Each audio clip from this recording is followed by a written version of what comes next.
Olá, meu nome é Felipe Oliveira, eu estou aqui para te ajudar a se tornar um agilista.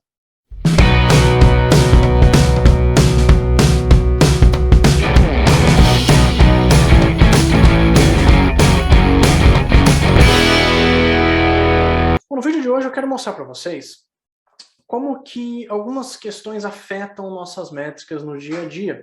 Eu acho que tem diversas coisas que podem afetar, desde questões comportamentais, desde reações dentro do sistema, desde variáveis em volta do seu dia a dia, mas eu vou falar de um item específico aqui que eu acho que afeta não só métricas, afeta diversas coisas dentro do dia a dia de um time, tá? De um dia, de um fluxo de trabalho, mas eu acho que esse fato em específico afeta as métricas de uma forma que a gente não espera às vezes, tá? E mesmo independente se você usa mais métricas de fluxo ou mais estimativas, isso também vai te afetar de forma negativa, tá? Que é a interferência de bugs, os defeitos. Então, como que bugs interferem nas suas métricas de fluxo? Tá? Bom, a primeira coisa que é importante, eu acho, que a gente escrever, eu sei que isso parece óbvio, tá? Para algumas pessoas isso vai parecer óbvio, mas é importante que a gente tenha na cabeça o que é de fato um bug, o que é de fato um defeito. Eu já vi essas discussões, tá? Um time definindo o que é um bug, o que não é, e eu acho que é importante no final das contas, tá? Então, eu coloco um bug como algo que não deveria estar funcionando. É um defeito, é uma regra de negócio que não se comporta como deveria, né, conforme a especificação, conforme o cenário de teste, né? Esse bug pode acontecer no ambiente de homologação ou pode acontecer no ambiente produtivo. Tá? Então, é algo que não deveria estar acontecendo, é algo que é um defeito, é algo que está aquém da qualidade, está diferente de como deveria ser, seguindo a regra de negócio, seguindo um cenário de teste que foi desenhado, seguindo o critério de aceite daquela história. Tá? Então, essas são algumas características de um bug, de um defeito, tá? Ou de um S-bug, para quem usa aí, Gira, por exemplo. Né? Então, quando a gente pega esse conceito, a gente tem que ter clareza do que é o bug, como que ele se comporta. Tá? Como eu falei, o bug ele pode surgir tanto em produção quanto em homologação. A diferença é que, por exemplo, quando você tem um bug surgindo em produção, muitas vezes você vai ter ali uma necessidade de priorizar dado o impacto. Né? Tem gente que faz o bug na hora, porque ele é um expedite, ele é urgente, ele faz sentido você fazer agora, porque o impacto dele é muito grande. Né? E tem bugs que você deixa para depois. Você fala, não, a gente vai fazer depois que acabar esse sprint, ou depois que esse lote aqui, essa quantidade de itens aqui, se encerrar. Né? A gente vai fazer daqui a uma semana. Ou simplesmente você decide, eu não vou corrigir esse bug agora porque, sei lá, ele não é prioritário, ou porque simplesmente o meu bug, vou refazer a aplicação, eu vou fazer uma refatoração nessa parte do código, então eu não preciso mexer nesse bug, eu não vou corrigir, porque o impacto dele é tão pequeno que eu posso me manter sem corrigir esse bug até eu refatorar o meu código. Isso pode acontecer, é normal. Tá? Já participei de alguns processos de construção de site que estava seguindo exatamente essa abordagem. Não vou corrigir porque a gente está refazendo o site. Beleza? Ou o produto, não, o aplicativo, tudo mais. Beleza? Ok, tem situações em que os bugs entram durante desenvolvimento, né? Quando o QA, por exemplo, alguém acha um bug, um defeito ali durante desenvolvimento, o S-bug, né? E aí vai lá, cria o S-bug, coloca lá na coluna tal, e o desenvolvedor vai atuar em cima disso, tá? Então, essas são duas perspectivas quando a gente pensa em defeito. Beleza, Felipe, mas o que isso tem a ver com métricas, né? Vamos pensar. Tem muito time que hoje em dia usa Scrum, certo? E por Scrum você tem ali o formato de uma sprint, 2 semanas, 3 semanas, e muitas vezes alguns times fazem estimativas com seu backlog, e junto dessas estimativas você tem bugs. E aí o bug, às vezes ele é estimado, às vezes ele não é estimado. Depende de cada... Tem time que decide fazer de um jeito, tem time que depende, que faz do outro. Tá? Então, para times que não fazem estimativa do bug, o que acontece quando você tem um bug dentro da sua sprint? Tá? Conceitualmente, o bug ele parece aumentar a sua velocidade, mas na verdade ele não aumenta. Muitas pessoas não estimam o backlog por causa disso.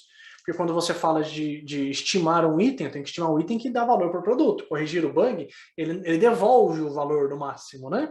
Mas ele não foi feito de fato para entregar retorno de alguma forma. Tá?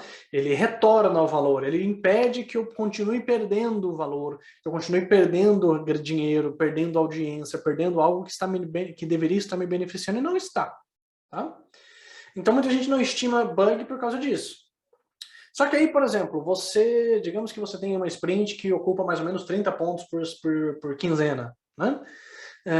E aí você coloca 25 na sua sprint atual?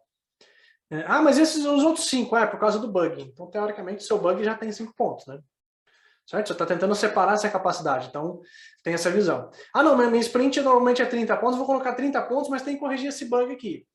Você está colocando além da sua capacidade e não está percebendo. Tá? Você está colocando itens a mais, que em tese você já sabe que não vai cumprir, mas você precisa porque está dentro ali do que você precisa, né? E não, o bug não foi estimado, então você não vai conseguir trabalhar em cima dele. Tá? Beleza, ok. Não, então eu vou estimar o bug, Felipe. Ok, então vamos estimar o bug. Você vai lá e estima. E aí, beleza, a sua sprint normalmente tem 25 pontos, você estima o bug, bom, 21 pontos de história e 4, sei lá, 5 pontos de bug. Então tem 26 pontos a sua história. Beleza. E conforme, digamos que você vai fazendo isso por algumas sprints, né? 3, 4, 5, 6. Quando você vai tirar a média disso, por exemplo, você vai falar que você entrega por sprint 25 pontos, né? Digamos que essa é a média. Mais ou menos, porque a sua pontuação é baseada em pontos por história, ou pontos por item de valor, né? Esse tipo de coisa. Só que, ou sprints, né? A sua sprint entrega valor, então são 25 pontos de valor? Não, porque você tem um bug estimado ali. Né? O seu bug fez com que isso desse esse tipo de problema. Estamos falando só de bug produtivo, tá, gente? Bug que deu em produção lá, bug que você cria um item separado, apartado das suas histórias. Então, você tem esse ponto. O bug vai fazer parte disso ou não vai, dessa conta? Né? Então, talvez você tenha que excluir e fazer a média só disso, só que aí a sua capacidade ela é afetada diretamente por itens que não deveriam estar ali. Ops. Beleza? Ok. Vamos falar que você não estima backlog, você sai fora a visão da sua sprint. Agora você está falando de um fluxo contínuo de entregas, você está falando de um time que está mais próximo de uma visão orientada, de uma visão kanbanizada, né? Uma visão orientada a fluxo, orientada a valor. E aí você está lá no teu fluxo, você tem alguns bugs, né? E aí, conforme as histórias estão sendo entregues, você está inserindo ali bugs também, porque, sei lá, pressa, dia a dia, legado, né? Vários bugs começam a entrar no teu fluxo de trabalho e você começa a dar prioridade, porque alguns têm maior impacto, outros têm uma data específica, outros afetam um evento dentro da empresa, né? Então você vai fazendo. E aí chega um ponto que você percebe que, por exemplo, no teu fluxo de trabalho, na hora que você vai medir a sua vazão, na média, né? Ah, minha média é de 3 itens por semana. Contando bug ou sem bug? Né? Digamos que é sem bug. Porque contando bug dá 6 na média. Né? 6 itens por dia. Digamos que é uma média justa, uma média que você consegue confiar. Né? Então, 6 itens por semana, aí se eu tirar o bug dá 3. Ou seja, 3 itens da sua vazão semanal são preenchidos por bugs. Ou seja, você entregaria o dobro se você não tivesse esses bugs. Ah, Felipe, mas se eu tentasse trabalhar num ritmo que não gerasse bugs, a minha vazão seria de 4, seria de 5. Né? Porque eu levaria mais tempo de qualquer forma. Foi legal. Isso é bom. Mesmo sendo menor a vazão comparado com o que eu estou falando, isso ainda é bom. Você está parando de perder tempo refazendo coisas, você está parando de perder tempo criando uma estrutura propícia a bugs, e você está fazendo com que a empresa perca menos dinheiro, porque dependendo do bug que você gera nesse tipo de comportamento, você pode estar minando algum aspecto financeiro da tua empresa. Você pode estar fazendo com que a sua empresa perca audiência, perca clientes, perca leads. E aí? Tá?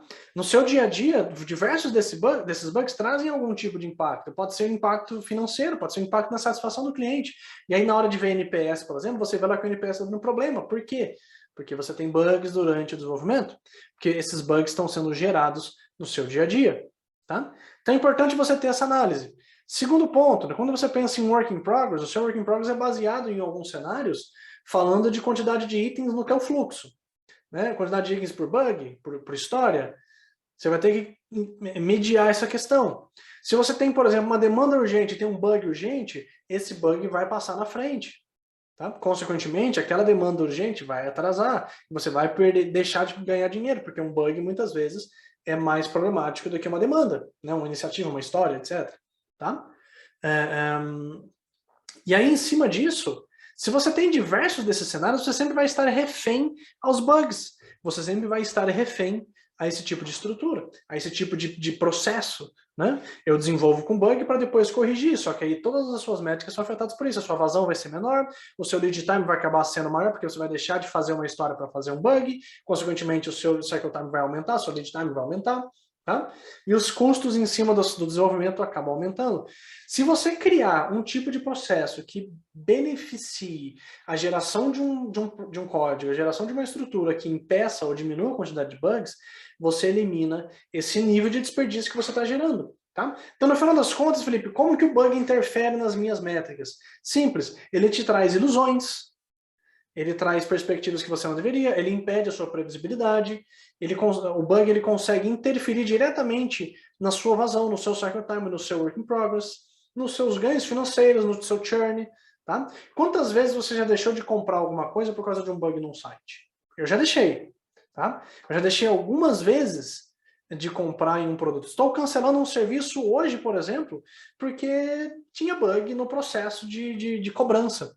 Tá? E eu não vou mais comprar por esse serviço, por esse aplicativo. Tá? Então olha que complicado. Então o bug não só interfere no teu dia a dia como métrica, mas também no teu dia a dia como negócio. Aí você vai me perguntar o seguinte, Felipe, mas a minha empresa as coisas são sempre urgentes. A quantidade de coisas que a gente tem para fazer é muito urgente. Então talvez você tenha que gerar o senso de urgência em cima desses bugs, o senso de urgência em cima da sua estrutura de código, da sua arquitetura. Beleza? Show, Felipe. Você falou sobre bugs que dão em produção. E os bugs que dão aqui no meu dia a dia do desenvolvimento? Né? Eu estou ali com a história, mando para homologação, achei o bug. Tem algumas coisas que a gente tem que analisar nesse sentido. Tá? Primeira coisa, né? Como que isso afeta métricas? Como que um bug gerado durante o desenvolvimento afeta métricas? Quanto mais defeitos eu tenho durante o desenvolvimento, mais tempo eu levo para desenvolver aquela história. Mais tempo eu levo para entregar aquela história, aquele card. Tá? A mesma coisa, a vazão. Se eu aumento a quantidade, o tempo que eu levo para entregar, potencialmente a minha vazão também diminui com o tempo. Tá? Outro ponto, imagina o seguinte, imagina que você tem um time lá, sei lá, 5 devs, 5 pessoas dentro do time, e o work in progress desse time é de 6 itens. Beleza? Conforme os itens estão sendo concluídos, eu vou mandando isso para homologação. E aí, digamos que a sua política de work in progress termina quando manda para QA. Como é que vai ficar agora? Você vai ter que corrigir o bug ou você vai trabalhar na nova história? Ah, Felipe, mas então a minha política de work in progress está errada, eu tenho que mandar ela para o final. Pois é, mas imagina você represando uma história durante 2, 3, 4, 5, 6 dias, porque eu estou encontrando defeitos. Né? E aí vai ter um monte de questionamento. Ah, mas por que o QA está achando isso? Ah, por que a gente está achando bug? Aí você vai ter que começar a rever as suas políticas. Por exemplo, para eu conseguir começar a desenvolver isso, para eu conseguir começar a trabalhar nessa demanda, será que as políticas para o desenvolvimento estão corretas? Será que eu estou desenvolvendo tudo que está dentro da história? Será que eu estou testando antes de mandar para homologação? Aí são diversas abordagens que a gente consegue trabalhar. Mas os seus bugs interferem diretamente com essas métricas, com sua vazão, com seu work in progress, com seu cycle time. Tudo que você entende por métrica, eu consigo afetar diretamente através de bugs. Beleza? Então é extremamente importante que a gente preze pela qualidade, que a gente consiga entender onde que isso está nos afetando e como que a gente consegue direcionar isso. Tá? Tá bom, Felipe, mas aí como é que eu gero esse senso de urgência? Como é que eu faço com que as pessoas se preocupem mais com a qualidade? A primeira coisa que você pode tentar levantar é quantos bugs eu gero por semana? São criados, né? Quantos bugs são criados por semana? Quantos bugs são criados por mês? Se eu fosse separar por prioridade, quantos bugs de alta prioridade são criados por semana? Né? Quais são as principais causas dos bugs que eu estou criando? Né? Por exemplo, digamos que é um bug que está direto em produção. Qual que é o problema? Você pode filtrar, por exemplo, bug de experiência, bug de retorno de API, bug de desenvolvimento, regras. Você pode criar algumas categorias que representem as potenciais causas para esse bug. Ou pelo menos as representações, as categorias que você pode dar para esses bugs. Durante o desenvolvimento é a mesma coisa. É o bug mais no front, ou o bug mais no back-end, ou é um bug de integração, ou é um bug de experiência, é um bug mais de desenvolvimento. Tá? O bug está surgindo aonde? Né? Em que ponto que a história está que eu estou sentindo esse bug? Então, por exemplo, digamos que eu encontrei o bug durante code review, ou encontrei o bug durante a homologação, ou encontrei o bug durante alguma etapa depois, algum staging aí entre a homologação e produção, né? O bug na etapa de regressão, por exemplo. Né? Então, e consequentemente, conforme os bugs vão sendo criados em determinadas etapas, o tempo que a história gasta em uma etapa específica aumenta. Então, você provavelmente vai ter ali uma análise a fazer. Né? De qual é o tempo que eu gasto naquela coluna versus a quantidade de bugs. Beleza?